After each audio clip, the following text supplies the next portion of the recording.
കേരളത്തിൽ പ്രതിപക്ഷത്തിന് ഭരണപക്ഷത്തെ ആഞ്ഞടിക്കാൻ തക്കവണ്ണമുള്ള വിഷയങ്ങൾ നിരവധിയാണ്.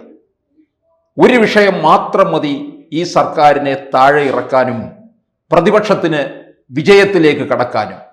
അത് ശബരിമലയിലെ സ്വർണ്ണക്കൊള്ളയാണ്. പ്രതിപക്ഷം ഇത് വേണ്ട രീതിയിൽ ഉപയോഗിക്കുന്നുണ്ടോ ഇല്ലയോ എന്നുള്ളതൊരു പ്രധാനപ്പെട്ട ചോദ്യമാണ്. CPM നയിക്കുന്ന ഭരണപക്ഷം LDF, CPM തന്നെയാണ് ശബരിമല കൊള്ളയുടെ കാര്യത്തിൽ ഒന്നാം പ്രതിയായിട്ട് നിൽക്കുന്നത്. അവര് നുണ ചമയ്ക്കുന്നതിൽ ഇത്രയും ബിരുദന്മാരായിട്ടുള്ളവർ വേറെ ഇല്ല എന്നുള്ളതാണ്. എന്തു കൊള്ള നടത്തിയാലും കൊള്ളയല്ല ശബരിമലയിൽ നടന്നത്, പിടിച്ചുപറിയാണ്. മോഷണമെന്ന് നമുക്കതിനെ പറയാൻ പറ്റത്തില്ല. എടുത്തുകൊണ്ട് പോവുകയല്ല ചെയ്തത്. ദ്വാരപാലകരുടെ ആ കവചവും അതുപോലെ തന്നെ സ്വർണ്ണ കൊടിമരത്തിന് മുകളിലിരുന്ന വാജിവാഹനവും എടുത്തുകൊണ്ട് പോവുകയാണ് ചെയ്തത്. ഇത് വേണ്ട രീതിയിൽ 2019 ലോക്സഭാ തെരഞ്ഞെടുപ്പിന് ശബരിമല യുവതീ പ്രവേശ വിഷയം എടുത്തതുപോലെ തന്നെ അതിനപ്പുറമായിട്ടും ഹിന്ദുമത വിശ്വാസികളുടെ ആരാധനാലയമായ ശബരിമലയെ തകർക്കാനായിട്ട് CPM നടത്തിയ ശ്രമം, ഭരണത്തിൽ ഇരുന്നു കൊണ്ട് ശബരിമലയെ തകർക്കുന്ന ഈ നീക്കത്തിനെതിരെ പ്രതിപക്ഷത്തിന് ഒന്നും ചെയ്യാൻ കഴിയുന്നില്ല എന്നുള്ളതാണ്. അവരെന്താണ് ചെയ്യുന്നത്? അവർ നിയമസഭയിൽ കുറച്ച് ബാനർ ഉയർത്തി, ഫ്ലെക്സ് ഉയർത്തി, ഉച്ചത്തിൽ മുദ്രാവാക്യം വിളിച്ചു. അത് ആ ശീതീകരിച്ച മുറിയിൽ ഇരുന്നു കൊണ്ട് എന്തും ആകാം. നിയമസഭയുടെ പടിക്കെട്ടിൽ വന്നിരുന്നു. അതിനപ്പുറം എന്തുണ്ടായി? ഇവര് വിശ്വാസ സംരക്ഷണ യാത്ര എന്ന് പറഞ്ഞു നടക്കുന്നുണ്ട്.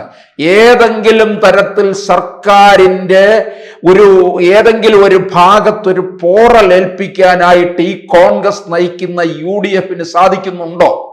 അവരിപ്പോൾ കോൺഗ്രസ്സുകാര് അറുമാദിക്കുന്നത് ഇപ്പോൾ ഏത് കാര്യത്തിലാണ്? അവര് ജംബോ പട്ടിക പ്രസിദ്ധീകരിച്ചെന്ന് പോലും. എന്തോന്ന് ജംബോ സർക്കസ് ആണോ? ജംബോ സർക്കസ് എന്ന് പറയുന്നത് പോലെ ഇത് നമുക്ക് തോന്നുന്നുള്ളൂ. അതിന്റെ പേരില് നാട് മുഴുവൻ ഇപ്പോൾ ഫ്ലെക്സ് വെച്ചുകൊണ്ടിരിക്കുകയാണ് കോൺഗ്രസ്സുകാർ. ഏതാണ്ടൊരു 50ഓ 59ഓ പേരൊക്കെയാണ് ജനറൽ സെക്രട്ടറിമാരും KPCC വൈസ് പ്രസിഡന്റ് കുറെ ഉണ്ണാക്കന്മാരെ തെരഞ്ഞെടുത്ത് വെച്ചിട്ടുണ്ട്. എന്തിനു കൊള്ളാം? അലക്കി തേച്ച് വെളുപ്പിച്ച് മുഖത്ത് ഒരു അരട്ടിൻ പൗഡറും ഇട്ട് മസിലും പെരുപ്പിച്ച് വെള്ളയമ്പലത്തു നിന്ന് ഇന്ദിരാഭവൻ വരെ തെക്ക് വടക്ക് നടക്കുന്ന കുറെ അമ്പലക്കാളകൾ മാത്രമാണ് ഈ കോൺഗ്രസ്സുകാര്. അല്ലാതെ ഇതിനെതിരെ, സർക്കാരിനെതിരെ ഒരു വിരൽ ചലിപ്പിക്കാനായിട്ട് ഇവർക്ക് കഴിയുന്നുണ്ടോ? കുറെ MP-മാരുണ്ടല്ലോ കേരളത്തിൽ നിന്ന് പോയിരിക്കുന്ന കോൺഗ്രസിന്റെ.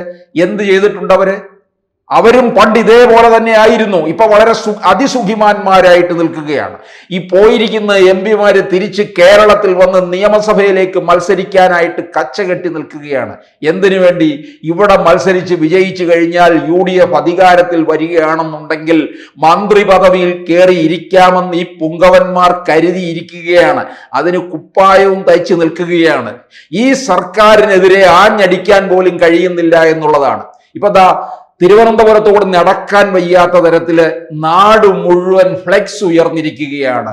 ഇന്ന പുങ്കവനെ KPCC ജംബോ പട്ടികയിൽ വന്നതിന് അഭിവാദ്യങ്ങള് ആദരാഞ്ജലിയോ എന്ത് വേണേലും കൊടുത്തിട്ടുണ്ട്. അങ്ങനെയൊക്കെയാണ്. നാട് മുഴുവൻ ഫ്ലെക്സ് ആണ്. എനിക്ക് തോന്നുന്നു ഈ ഫ്ലെക്സുകാർക്കൊരു കൊയ്ത്താണ്. കാരണം ഇങ്ങനെ ഒരു പട്ടിക പ്രസിദ്ധീകരിച്ചാൽ മതി. കേരളത്തിന്റെ ഇങ്ങേയറ്റം മുതൽ അങ്ങേയറ്റം വരെ ഫ്ലെക്സ് വെച്ചിട്ടുണ്ട്. ഈ ഫ്ലെക്സ് വെക്കാൻ മാത്രം കൊള്ളാം കോൺഗ്രസ്സുകാരെ കൊണ്ട്. എന്നിട്ട് വെളുക്ക ചിരിച്ചിരിക്കുന്ന, അതിനകത്തിരിക്കുന്ന കുറെ ഈ ഉണ്ണാക്കന്മാരെന്നുള്ള ഒരു വാക്ക് ശ്രീകണ്ഠേശ്വരം പത്മനാഭപിള്ളയുടെ ശബ്ദധാരാവലിയിൽ ഉണ്ടെങ്കിൽ അത് ഈ കോൺഗ്രസ്സുകാർക്ക് വേണ്ടി എഴുതി വെച്ച വാക്കാണ്. ആ വാക്ക് അവർക്കേ ചേരുകയുള്ളൂ എന്നുള്ളതാണ്. നോക്കണേ, ശബരിമലയിൽ ഇത്രത്തോളം കൊള്ള നടന്നിട്ടും ഈ നുണ കൊണ്ട് അതിനെ സ്ഥാപിച്ചെടുക്കാനായിട്ട് കഴിയുന്നത് ആർക്കാണ്? CPM-നാണ്. CPM-ന് ഈ നുണ വളരെ ഭംഗിയായിട്ട് ക്രിയേറ്റ് ചെയ്യാൻ അറിയാം. അത് വിശ്വസിപ്പിക്കുന്ന രീതിയിൽ കൊണ്ടുപോകാനും അറിയാം. ഇനിയിപ്പോൾ നോക്കിക്കോ, ഈ ഉണ്ണികൃഷ്ണൻ പോറ്റി എന്ന് പറയുന്ന ആ പെരുങ്കള്ളൻ അകത്ത് കിടക്കും. ബാക്കി എല്ലാവരും ദേവസ്വം ബോർഡിലെ ജീവനക്കാരും മന്ത്രി പുങ്കവന്മാരും CPM സഹാക്കന്മാരും ഒക്കെ തന്നെ അയ്യപ്പനെ സംരക്ഷിക്കുന്നവരായി മാറും. ഉണ്ണികൃഷ്ണൻ പോറ്റി എന്ന് പറയുന്ന പെരുങ്കള്ളനാണ് ശബരിമലയെ തകർക്കാൻ ശ്രമിച്ചത് എന്നുള്ള രീതിയിൽ അകത്ത് തുടരുകയും ചെയ്യും. ഈ കോൺഗ്രസ്സുകാർക്ക് എന്തെങ്കിലും തരത്തില് ഒരു വിരലനക്കാൻ കഴിയുന്നുണ്ടോ? ഒന്ന് ആലോചിക്കുക. ഉമ്മൻചാണ്ടി സർക്കാരിന്റെ കാലത്ത് ദേവസ്വം ബോർഡ് പ്രസിഡന്റ് ആയിരുന്ന ആളാണ് പ്രയാർ ഗോപാലകൃഷ്ണൻ. പ്രയാർ ഒന്നാം തരം അയ്യപ്പ ഭക്തനാണ്. ശബരിമലയിൽ നിന്ന് 5 പൈസ, ശബരിമലയിൽ നിന്നല്ല, പാർട്ടിയുടെ പോലും 5 പൈസ പോലും എടുക്കാത്ത ഒരു സാധാരണ മനുഷ്യനായി ജീവിച്ച ആളാണ് പ്രയാർ. അപ്പോൾ ആ കാര്യങ്ങളൊക്കെ മുന്നിൽ നിർത്തിക്കൊണ്ട് പിന്നീട് വന്ന പ്രയാറിന്റെ കാലാവധി തികയ്ക്കുന്നതിന് മുമ്പ് തന്നെ പുറത്താക്കിയിട്ട് കൊണ്ടുവന്ന പത്മകുമാർ, ആ പത്മകുമാർ പിന്നീട് നടത്തിയ പത്മകുമാറും ഭക്തനാണെന്നാണ് പറയുന്നത്. പത്മകുമാറിന്റെ കുടുംബത്തിൽപ്പെട്ട കോനകത്ത് ജാനകിയമ്മയാണ് ഈ അയ്യപ്പന്റെ ഉറക്കുപാട്ടായ ഹരിവരാസനം രചിച്ചതെന്ന് പറയുന്നുണ്ട്. ഹരിവരാസനം രചിച്ചത് ആര് എന്നുള്ള കാര്യത്തിൽ തർക്കമൊക്കെ നിൽക്കുന്നുണ്ട്. അപ്പോൾ ആ പേരും ഒക്കെ പറഞ്ഞുകൊണ്ട് ശബരിമലയിൽ വലിയ അധികാരം സ്ഥാപിച്ചിട്ടുള്ള ഒരാളാണ് പത്മകുമാർ.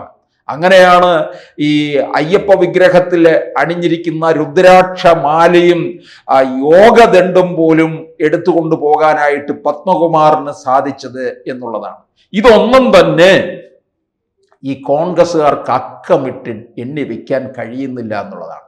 ഇവർ പുറത്തു നിൽക്കണം. കോൺഗ്രസ്സുകാർക്ക് വോട്ട് ചെയ്യാൻ പാടില്ല. ഈ കോൺഗ്രസ്സുകാർ അധികാരത്തിൽ വന്നാൽ ഇതിനേക്കാൾ വലിയ പെരുങ്കള്ളന്മാരായി തീരും, ഉണ്ണികൃഷ്ണന്റെ അച്ഛന്മാരായി തീരും ഈ കോൺഗ്രസ്സുകാർ.